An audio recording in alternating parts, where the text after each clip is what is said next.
আমি এখন আছি সিল্ক রুটের নাথাং ভ্যালিতে। নাথাং ভ্যালি সিল্ক রুটে জুলুকের পরে আসে, আর এখান থেকে ছাঙ্গু লেক আর বাবা মন্দির অনেকটাই কাছে।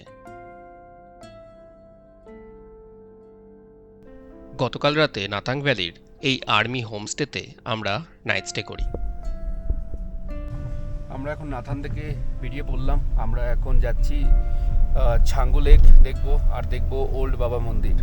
আর ওইখানে আরেকটা হার্টস লেক আছে, যেটা আর কি আমাদের রুটেই পড়বে, ওটাও দেখবো। আর এখন অনেক সময় লাগবে ছাঙ্গু লেক পৌঁছাতে।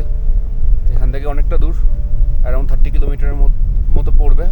আর যেহেতু রাস্তাগুলো ঘুরে ঘুরে যাচ্ছে, তো সেই কারণে টাইমটা অনেক বেড়ে যায়। Thank you for your visit. তো আমরা নাথাং থেকে ফাইনালি বেরিয়ে পড়লাম। अभी हमें लेफ्ट साइड ले लेंगे। कल আমরা রেস্টুরেন্টে এসেছিলাম।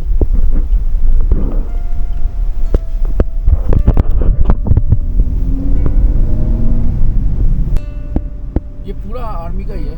हाँ आर्मी का अच्छा, सिविलियंस मतलब लोकल्स यहाँ पे नहीं रहता है? सिविलियन नहीं बना था।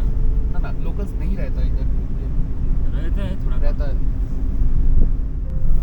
सामने बाबा मंदिर, ओल्ड बाबा मंदिर ना। বাবা হরভজন সিং 23rd পাঞ্জাব রেজিমেন্টের সৈনিক ছিলেন। 1968-এর ঘটনা। ওনার তখন এই ইস্ট সিকিমে পোস্টিং ছিল। একটি দুর্ঘটনায় অক্টোবর মাসে উনি নদীতে তলিয়ে গিয়ে প্রাণ হারান।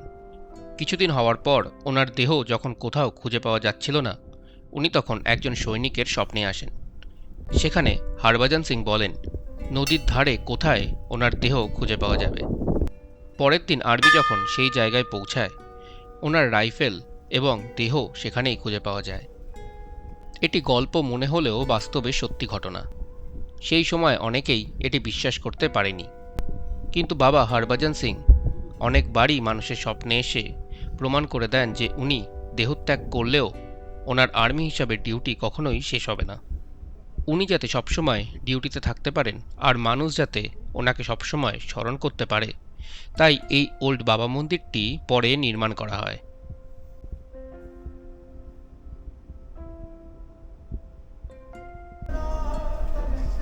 সামনে প্রসাদ নিচ্ছে।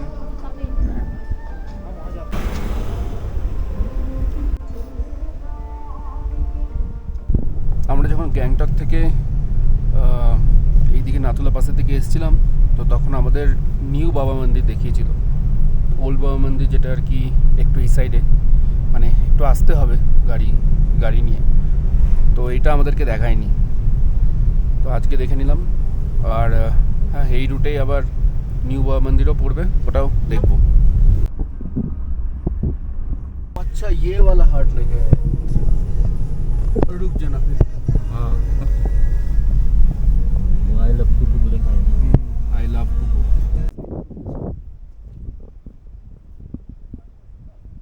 এই জায়গাটি হলো কুপুপ, আর সামনে হলো হার্ট লেক। কুপুপ ভিলেজটা ক্রস করলাম, আর সামনেই দেখা যাচ্ছে নিউ বাবা মন্দির। আমরা এখন চলে এসেছি নিউ বাবা মন্দিরে। অনেকটা লং ড্রাইভ করে আসতে হলো।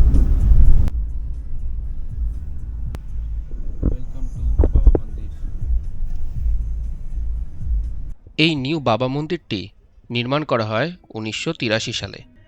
বন্ধুরা, সেই সময় ওল্ড বাবা মন্দির থাকা সত্ত্বেও এই নিউ বাবা মন্দিরটি প্রতিষ্ঠা করার কারণ ছিল ইনফ্রাস্ট্রাকচার। ওল্ড বাবা মন্দিরটি একটি খুব উঁচু এবং দুর্গম স্থানে অবস্থিত। সেই সময় রাস্তাঘাটের অবস্থা ভালো না থাকায় পর্যটক এবং আর্মি পার্সোনালদের সেখানে পৌঁছানো অত্যন্ত কঠিন হয়ে পড়ত।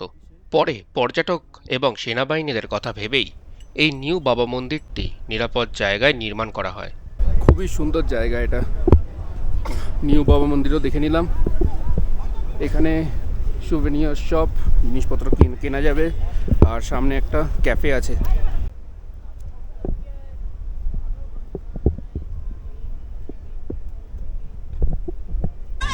এখানে আবার চা রেখে দিয়েছে, চা খেতে পারবো আমরা।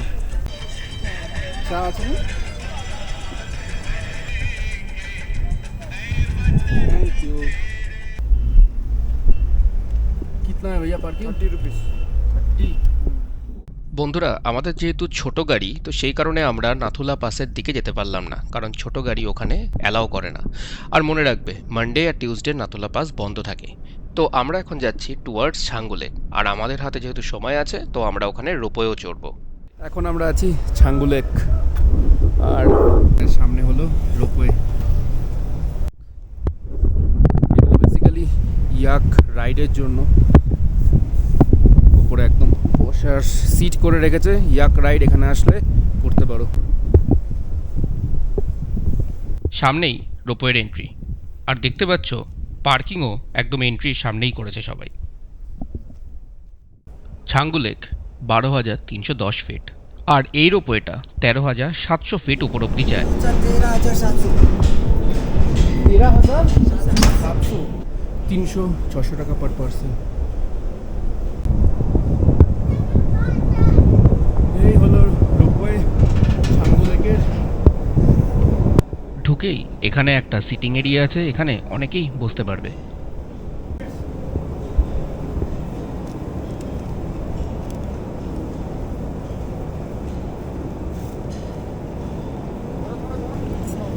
এখন এখানে খুব একটা লোক নেই, তাই যাওয়ার মাত্রই আমরা এখানে রোপওয়ে উঠে যেতে পারলাম। রোপওয়েতে দুদিকে দুজনের বসতে হবে, যাতে ভারটা ঠিকভাবে দুদিকে ডিস্ট্রিবিউট হয়ে যায়।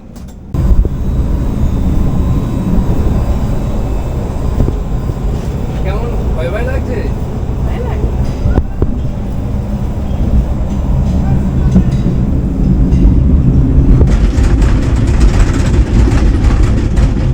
এই তো উঠে গেলাম বাড়ি।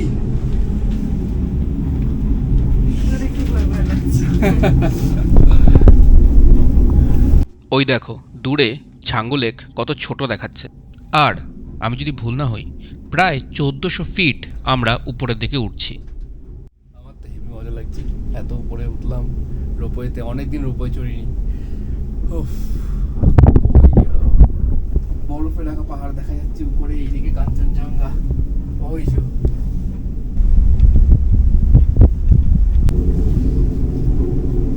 এখান থেকে লিটারালি ছাঙ্গু লেকটা কতটা ছোট দেখাচ্ছে, আর পুরো ছাঙ্গু লেকটা এখান থেকে দেখতে পাচ্ছি।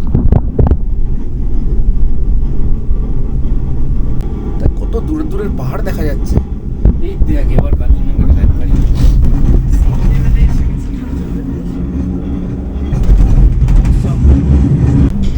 কেমন লাগছে বাড়ি?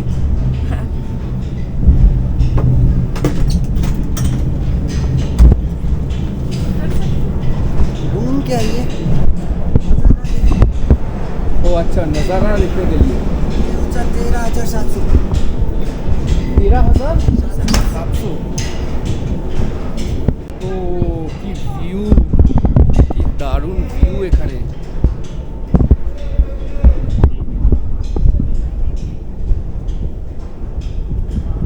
তো বন্ধুরা, অ্যারাউন্ড 4.5 মিনিটের রোপওয়ে রাইড করে আমরা উপরে আসলাম। এইখানে খুব সুন্দর ভিউ এখান থেকে তোমরা পাবে। আর রোপওয়ে রাইড করে এসে এখানে তোমাদেরকে নামাচ্ছে, যাতে তোমরা এই ভিউগুলো তোমরা এনজয় করতে পারো। এই যে কত লোকজন, এই যে রোপওয়ে। এখানে আবার ছোট্ট করে একটা দোকান আছে, এখানে ওয়েটিং রুম। অপারেটিং টাইম দেখো 10:15 AM to 4 PM। Break time 1টা থেকে 2টো। আয় পারি, নিচে যাই, নিচে যাই। And this is the view of Kanchenjunga range from the top.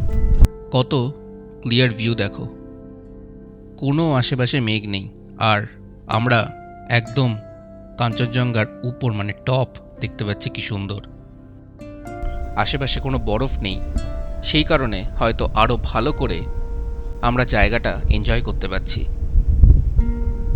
আরও ওই উপরে লোকজন গেছে, বাট আমি আর যাবো না, আমার আর এনার্জি নেই। উপরে ওঠার রাস্তা হলো এই যে, এই দিক দিয়ে হাঁটতে হাঁটতে চলে যাচ্ছে পুরো এটা রাস্তা। এইদিকে লোকজন যাচ্ছিল, ওখানে আবার ডেঞ্জার লেখা। আর এই মানে এখানে তুমি টাইম স্পেন্ড করতে পারবে, অনেকক্ষণ ধরেই টাইম স্পেন্ড করতে পারবে।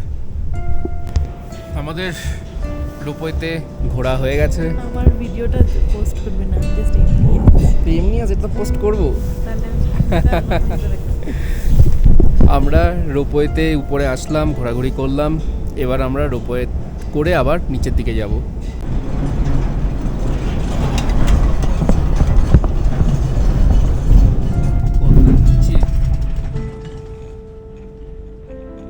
ওই দেখো লাস্ট স্নোফলের এখনো একটু আধটু বরফ এখানে পড়ে আছে।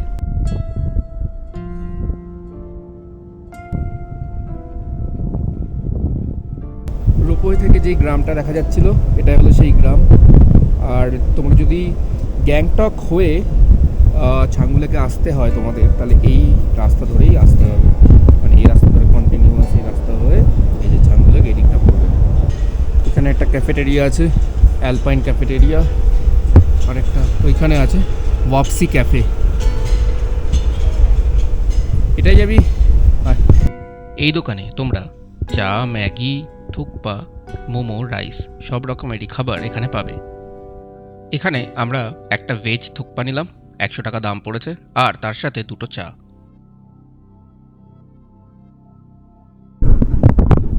এখান দিয়েও হেঁটে হেঁটে একদম ওই দূর অবধি যাওয়া যায়। এই যে এই হলো রোড, আর ওই ওখানে একটা ভিউ পয়েন্ট আছে যেটা দেখা যাচ্ছে অনেকগুলো লোক আর কি দাঁড়িয়ে আছে, ওই অবধি যাওয়া যায়।